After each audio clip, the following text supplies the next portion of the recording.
Hello friends, welcome in 31st activity of bridge course of standard 8 इयत्ता 8वीच्या सेतू अभ्यासाच्या 31व्या कृतीमध्ये तुम्हा सगळ्यांचं स्वागत. First of learning outcomes. Label various diagrams neatly and appropriately. From this activity we will learn to give the labels to the different diagrams neatly and ॲप्रोप्रिएटली.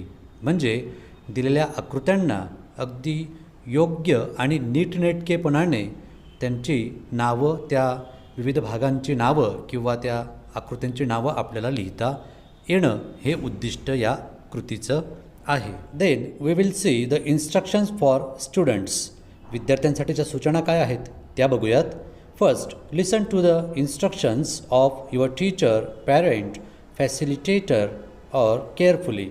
तुमच्या जे कोणी साधन व्यक्ती असतील, तुमचे पालक असतील, तुमचे शिक्षक असतील किंवा अजून इतर कोणी असेल, त्यांच्या सूचना तुम्ही काळजीपूर्वक ऐका.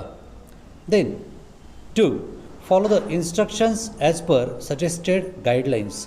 ज्या पद्धतीने त्या सूचना तुम्हाला सांगितल्या गेलेल्या आहेत आणि ज्या ज्या सूचनांचं पालन करण्यासाठी सांगितलेलं आहे त्या सूचनांचं तुम्ही योग्य पद्धतीने पालन करा.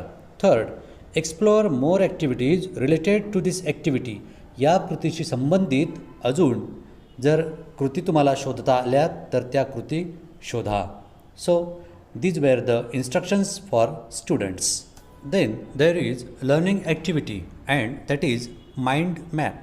माइंड मॅप म्हणजे आपल्या मनातल्या मनात तयार केला गेलेला एखादा नकाशा किंवा एखादी प्रतिकृती, आपण त्याला पण त्या प्रतिकृतीला इमेज म्हणतात, पण मॅप म्हणजे नकाशाच. मग बघूयात काय आहे तो. Ask the students to say related words of computer.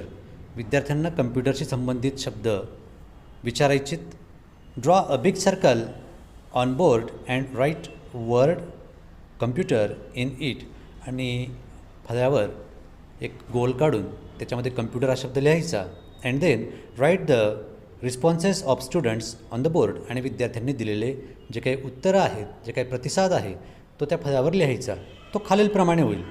Mind map activity. Look at this diagram you will easily understand the activity. या आकृतीकडे बघा. Here at the centre computer word is written in a circle. मध्यभागी computer हा शब्द लिहिला आहे गोलामध्ये आणि त्याच्या आजूबाजूला विद्यार्थ्यांचे रिस्पॉन्सेस लिहिलेले आहेत. त्यात आहे monitor, mouse, hard disk, internet, speaker, CD, keyboard. विद्यार्थी अजून इतर शब्द सांगू शकतात. कम्प्युटरशी संबंधित इतर अजून शब्द विद्यार्थी सांगू शकतात. ते आपल्याला या ठिकाणी नोंदवायचे आहेत. अशा पद्धतीने हा माइंड मॅप या ठिकाणी तयार केलेला आहे. आणि तुमच्या आता लक्षात आलं असेल की ही जी ॲक्टिव्हिटी आहे, ही जी कृती आहे, संपूर्ण कृती ही कम्प्युटरशी संबंधित आहे, संगणकाशी संबंधित आहे. Let's see what happen next. आता पुढे काय होतं आहे, अजून काय काय दिलेलं आहे ते आपण पुढे बघूयात. Now look at these pictures carefully. या चित्रांकडे तुम्ही काळजीपूर्वक बघा आणि त्यांचं निरीक्षण करा. And you will have to identify the parts of computer. These are the parts of computer and you will have to identify these parts. तुम्हाला हे पार्ट्स आयडेंटिफाय करायचे आहेत. Actually you have given the names also there. Printer, monitor, CPU, headphone, UPS, scanner, then mouse, speaker, keyboard.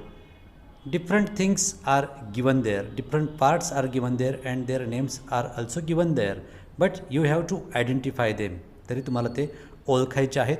हे नीट लक्षात घ्या की कोणत्या पार्टचं नाव काय आहे. कारण तुम्हाला आता कुठलंच क्षेत्र असं नाही की त्या क्षेत्रात कम्प्युटर नाही. त्याच्यामुळे अर्थात तुम्हाला ती ओळख असेलच, पण ज्यांना अजून कम्प्युटरची ओळख नसेल, कम्प्युटरच्या पार्ट्सची ओळख नसेल, त्यांनी कम्प्युटरच्या पार्ट्सची ओळख करून घ्या आणि कम्प्युटर चालवायला शिकून घ्या. Look at this pictures. Here also you have given the parts of computers and they ask you to label the parts of the computer. इथं पण संगणकाच्या विविध भागांची चित्र दिलेली आहेत आणि तुम्हाला या ठिकाणी नावं लिहायला सांगितलेली आहेत. Yes, of course the parts are the same which were in the previous pictures. ज्या मागच्या चित्रांमध्ये जे पार्ट्स होते, जे भाग होते संगणकाचे, तेच दिलेले आहेत. काही 1-2 बदल आहेत ते तुम्ही शोधायचं आहे आणि त्यांना तुम्ही नावं द्यायची आहेत. आता या ठिकाणी मी तुम्हाला नावं सांगून देतो, पण कोणतं नाव कुठे लिहायचं आहे ते तुम्ही ठरवायचं. CPU आहे, हेडफोन्स, CD और DVD, then keyboard, monitor, mouse, scanner, printer, speakers and you have given the names also. तुम्हाला नावं पण दिलेली आहेत आणि फक्त ती नावं तुम्हाला योग्य भागाजवळ ठेवायची आहेत किंवा चिटकवायची आहेत असं समजा. So you have the work here. This is the practical work. You will have to paste the parts of computer in your notebook with their names. तुम्ही तुमच्या वहीमध्ये संगणकाच्या विविध भागांची चित्र चिटकवायची आहेत आणि त्या चित्रांची नावंसुद्धा त्या ठिकाणी लिहायची आहेत किंवा नावंसुद्धा त्या ठिकाणी चिटकवायची आहेत. Then you have given extension activity or parallel activity. याला पूरक कृती त्यांनी दिलेली आहे. बघा काय म्हटलं आहे, encourage the students to label the parts of laptop. Now laptop is one another kind of computer. संगणकाचाच एक प्रकार आहे laptop. And all of you are well familiar with it. आणि तुमच्यापैकी माझ्या मते सर्वच जण लॅपटॉपशी परिचित असतीलच. लॅपटॉप म्हणजे काय हे आता तुम्हाला सांगण्याची गरज नाही. There are parts of the laptop. You have already shown in the image and the names also are given there. Look at this image: monitor, tower, keyboard, mouse, disk drive. These names are given there. You have to observe them carefully and mind them. ते तुम्ही काळजीपूर्वक बघा आणि लक्षात ठेवा. In the same way there are different names for the keyboard also. Yes, तुम्ही म्हणणार कीबोर्डला कसे, कीबोर्डवर ज्या ज्या वेगळ्या वेगळ्या कीज आहेत त्या कीजलासुद्धा नावं दिलेली आहेत. हो, त्या बटनांच्या एका ग्रुपला एक वेगळं वेगळं नाव त्या ठिकाणी दिलेलं आहे. जर तुम्ही नीट कीबोर्ड बघितला तर तुमच्या लक्षात येईल. मग त्यात तुमची एस्केप की असेल, अल्फाबेटिकल की असतील, फंक्शन कीज असतील, न्यूमेरिकल कीज असतील, न्यूमेरिक पॅड असेल, असे वेगळे वेगळे नावं वेगळ्या वेगळ्या कीजला, ॲरो कीज असतील, अशा वेगळ्या वेगळ्या कीजला वेगळी वेगळी नावं दिलेली आहेत. याचेसुद्धा तुम्हाला चित्र तुमच्या वहीमध्ये चिटकवायचे आहेत आणि विविध भागांना नावं द्यायचे आहेत. Then again in the next part, that is evaluation. In this part also you have shown the pictures and you are asked to read and write various parts of computer. इथं सुद्धा तुम्हाला संगणकाचे विविध भाग दाखवलेले आहेत आणि तुम्हाला विविध भागांची नावं या ठिकाणी वाचायला आणि लिहायला सांगितलेली आहेत. मी तुम्हाला पुन्हा सांगेल की संगणकाच्या विविध भागांचे चित्र वहीत चिटकवा, त्यांची नावं लिहा आणि अजून एक एक्स्ट्रा ॲक्टिव्हिटी त्याच्यामध्ये ॲड करा की कुठल्या भागाचा काय उपयोग होतो. फॉर एक्झाम्पल मॉनिटर आहे, मॉनिटरवर आपण बघू शकतो ज्या काही क्रिया आपण करणार आहोत त्या आपण बघू शकतो. दिस इज ॲन आउटपुट डिव्हाइस. त्यांचं तुम्ही वर्गीकरण जरी केलं तरी चालेल.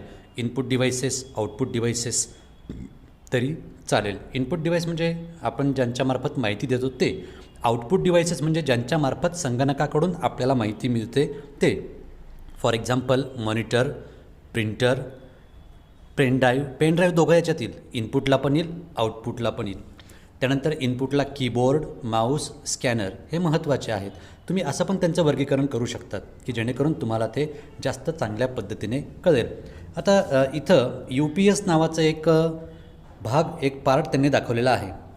तो काय कामाचा आहे हे कदाचित तुम्हाला माहीत नसेल, त्याबाबत मी तुम्हाला सांगून देतो. UPSचा लॉंग फॉर्म आहे अनइंटरप्टिबल पॉवर सप्लाय. म्हणजे अखंड विद्युत पुरवठा करणारं ते उपकरण आहे. तो एक पार्ट आहे संगणकाचा. म्हणजे त्याला बॅकअप असतो, बॅटरीनुसार तो असतो. अर्धा तास, पाऊण तास, 1 तास. म्हणजे लाईट गेली तरी आपलं चालू जे काम आहे संगणकावर ते लगेच डिस्टर्ब होत नाही, फाईल्स करप्ट होत नाही किंवा आपण सेव्ह केलेलं नसेल तर ते काम लगेच पूर्ण डिलीट होत नाही. याच्यासाठी UPS फार महत्त्वाची कामगिरी बजावतो. आणि दुसरा वेब कॅम दिलेला आहे. वेब कॅम म्हणजे तो वेब कॅमेरा आहे.